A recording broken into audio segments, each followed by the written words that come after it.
The Great Depression， 英语称之为经济大萧条。这是发生在美国1929年到1933年之间的一场经济危机。那么它有多惨烈呢？就1929年10月28号和29号这2天的时间里，美股道琼斯指数直接缩水了 22%。这3年的时间里，道琼斯指数直接蒸发了 90%。当时美国有85000多家工厂破产，工业生产直接下降了 45%， 有1300多万人失业，失业率飙升至 25%。可以说上千万人无家可归。另外呢，美国还有9000多万家银行倒闭，很多储户的存款大量蒸发，数百万人的积蓄化为乌有。那次经济大萧条可以说影响到了每一个人，不管你是农民还是中产，亦或者是富豪，可以说整个国家都受到了严重的冲击。我在想我们有生之年肯定也会遇到一样的经济危机或者经济大萧条。那么到时作为普通人，我们又应该如何应对呢？Hello， 大家好，我是潘导。今天我们来讲经济危机。我们这一代人没有经历过什么大的经济危机，印象最深刻的应该是2020年的时候的疫情。当时全球的每个国家，世界上的每个个体都严重受到了影响。那么不管是经济还是生活，不过现在想想呢，已经过去4年了，一切都在变好。但是经济危机呢，每隔一段时间肯定会出现的，不管是10年还是20年，又或者是长达40或者50年。那么经济危机呢，它会伴随着经济周期或者瘟疫又或者战争的来临而出现。那么这是历史的必然，也是不可避免的规律。万物有规律，世界有周期，说的就是这个。我们每个人都应该去了解这个循环，趋利避害，在危机中生存下去，在危机中寻找机会，这就是我们今天的主题。那么在讲之前呢，我首先要给大家捋清楚3个概念。一是经济衰退。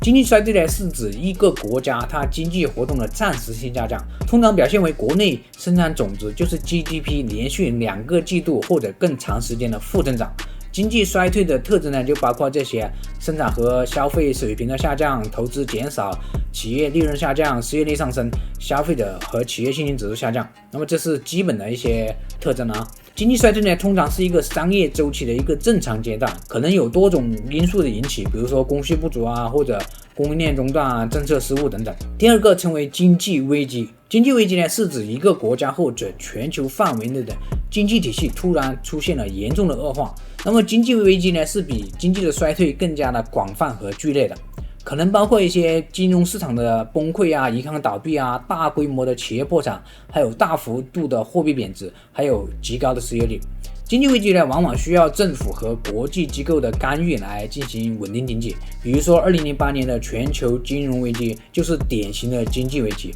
它是由美国次贷危机而引发的，导致全球金融市场的动荡和经济衰退，影响呢会比经济衰退的更久一些，通常是几年的时间。第3呢是经济大萧条。经济大萧条呢，通常指的是1929年到1939年之间全球经历的极为严重的经济衰退，这是经济历史上最严重的一次衰退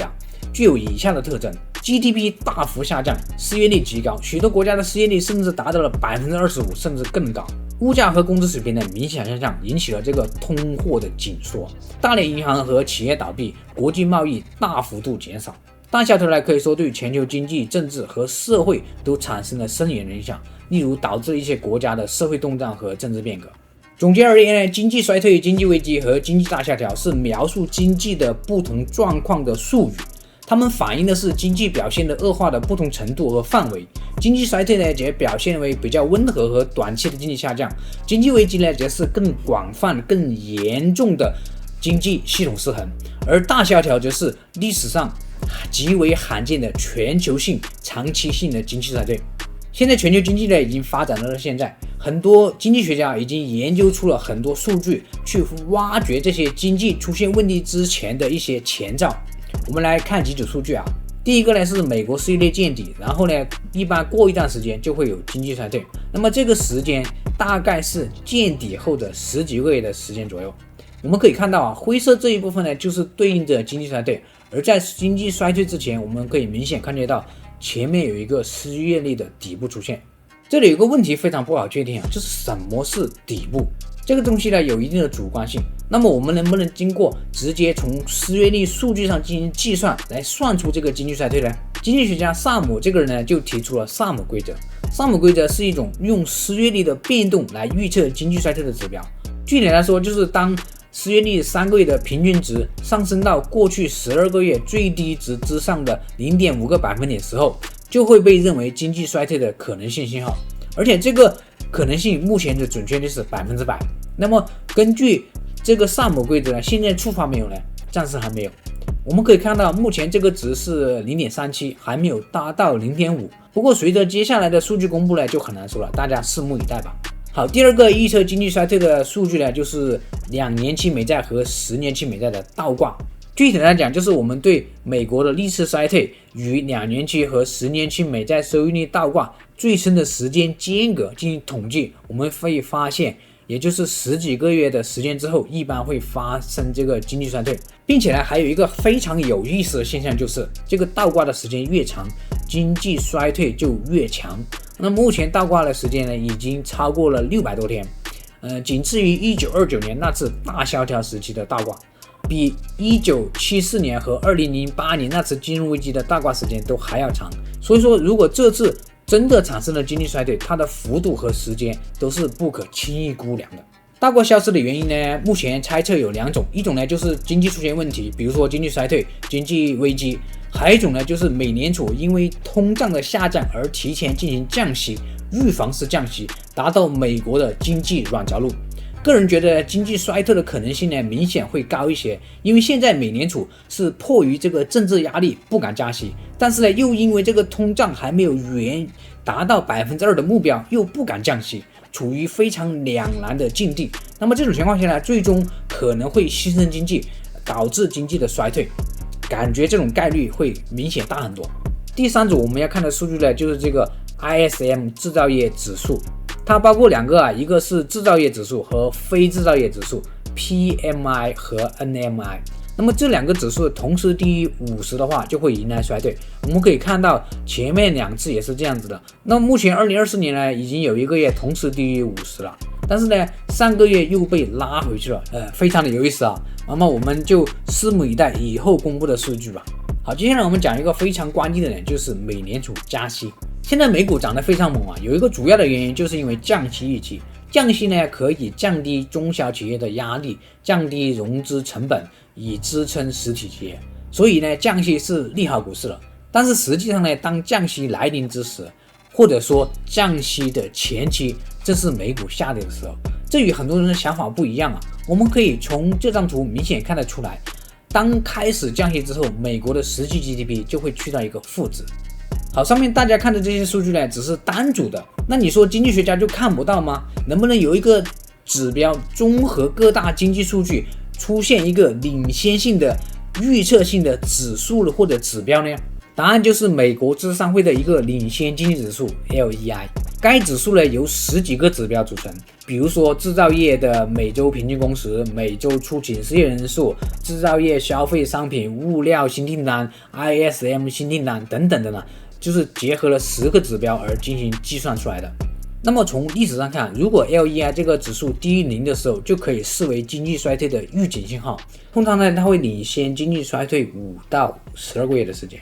那么如果这个指数低于负 4%， 也就可以视为经济衰退即将发生。通常它领先经济衰退0到6个月的时间。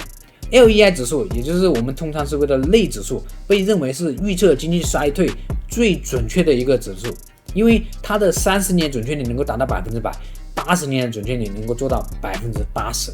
但是好像这次有些失灵了，因为我们可以看到现在的经济是什么状况呢？美国股市不断的连续创新高，虽然现在的经济数据呢略为偏弱，但是这是市场所期望看到的，因为这样通胀就会下降，所以市场认为呢，美国经济的整体还是非常强劲的，特别是在这个 AI 热潮之下，给很多大型科技公司带来非常强大的回报，同时带着美国的股指不断的创新高。那么我个人认为呢，除非 AI 能够确定实打实的带来全球性的生产力的明显提升，那么这就可以避免这个经济衰退。但是如果 AI 泡沫被越吹越大，最终跌下来的时候会非常的惨烈，可能会引起一次全球性的衰退，甚至是大萧条。但是这标普的500家公司里面，只有7只巨头是在疯狂上涨的，而其他493家公司，如果在加权指数里面，甚至是下跌的。可以说市场的分化是非常非常的严重。那么在这里呢，我突然想起了雷总的一句话，就是一枝独秀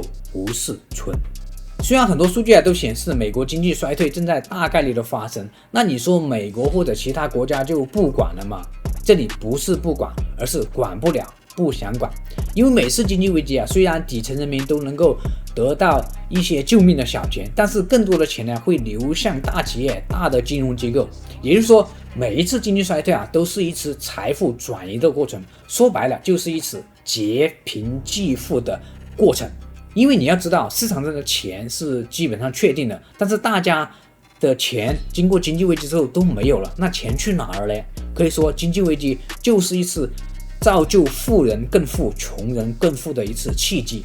那么目前呢，美国的股市、日本的债市、中国的房地产一直被公认为呢全球的3大泡沫，一旦哪一个出现问题呢，都有全球性的风险。好，那么接下来讲，如果风险来临，我们普通人应该怎么办？第一呢，就是保留紧急储备金，因为在经济危机或者经济大萧的时候，我们的工作很容易就丢了，我们一定要保留这个一定的储蓄，去以备不时之需。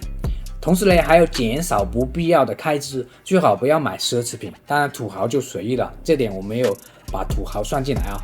第二个呢，就是债务的管理，我们要去查看自己的信用卡的债务、贷款的债务，还有按揭的债务等，尽量去减少这些高利息的债务优先偿还高利息的贷款。因为我们如果不这样做的话，很有可能会被这些高利息进行滚雪球，导致你越来越被动，可能就会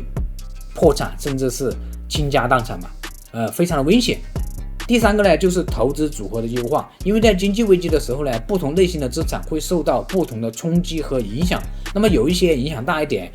另外一些呢就会相对稳健一些。这个时候呢，我们需要重新分配我们的资产，不要把鸡蛋放在一个篮子里，降低我们的整体性风险，把投资放在不同的这个资产类别当中。在不确定性的经济环境中呢，远离股市和那些高收益的债券，考虑将部分的资金转移到低风险的投资产品，比如说那些政府的债券或者就是直接把这个钱存起来，也是非常好的。好，接下来我们讲一个非常重要的点，第4点，创业与投资。因为在经济危机中呢，可能会出现新的市场需求，寻找适合的创业机会。如果我们有多余的资金，可以关注一些经济低迷时的投资机会，抄底一些低估的股票或者房地产之类的。但是呢，这需要谨慎行事，并做好调研。如果你胆子大的话，甚至可以在经济危机来临时做空一些标的。不过呢，一定要懂得止损。那么今天的经济危机的内容就讲到这里了。最后送大家一句话吧，就是风险与机遇是并存的，大家一定要记住这句话我是彭导，我们下期再见。以上视频呢，就是仅是个人的研究，不构成任何投资建议。